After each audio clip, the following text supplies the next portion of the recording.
Clear skies blessed the Terranzano track going into the Italian Grand Prix. However, a dark shadow had been cast over everyone's mood in the pits at the Motor Club Olympia with the absence of the current world champion.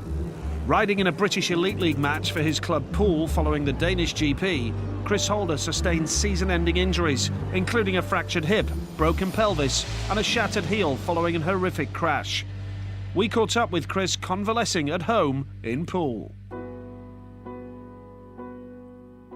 It was such a simple crash, really. Like, it was only like touched his back wheel and sort of straightened up, and then I just pretty much just jumped off. And then, you know, a crash that I probably should have just walked away from if everything was all sweet, but the circumstances didn't allow that, and now I'm like really badly injured. So it's the first proper big injury that I've ever had, and yeah, it's been really tough. You know, a few days there I was not real good, and it's a lot better now that it's all fixed up and sort of the worst sort of parts are behind me now. The heel, pelvis and the hip needed some surgery and a few plates and screws put in there, so you know, I'm all back together now, but it's quite painful.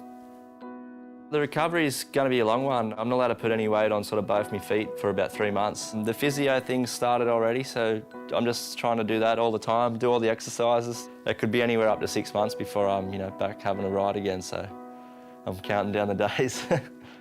The support's been amazing, you know. You don't realise how much you mean to some people and stuff until you're in this position, and yeah, I can't thank everyone enough for, you know, doing what they're doing. And I wish I could reply to everyone, but you know, there's so many people. But yeah, I've got to thank everybody for their help and, you know, wishes and stuff like that. So it's been really good. Obviously, all the league things, I'm missing all that big time. You know, I enjoy that so much. You know, I've watched the World Cup and sort of sitting here wishing I was there, and then watching old GPs and then seeing the scores. You know, I'm in the top 3, and you know, even if I couldn't be world champion, but just to be in the top 3 would have been really, really cool. And it was looking quite good. Missing out on that is going to be a tough one.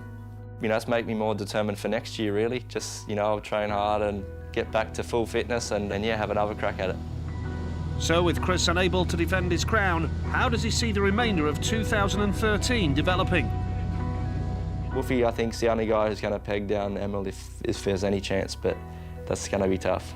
I think for sure it's out of them pair for the win, and for the rest of the placings, I think it's all up in the air. It's so close from 4th place to 8th place, maybe even 9th. It's going to be exciting sort of finish, you know, a few tracks that people don't like and a few new ones, so it's going to be interesting to see what happens.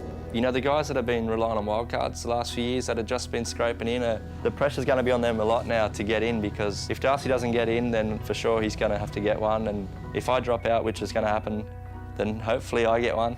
So there's only 2 spots left, so there's going to be a lot of guys that are going to be panicking a little bit, I think, to make sure they get to the top 8. So that's going to make, you know, for an awesome end of the season, I think, so we'll see. Everyone involved with SGP wishes Chris a successful recovery.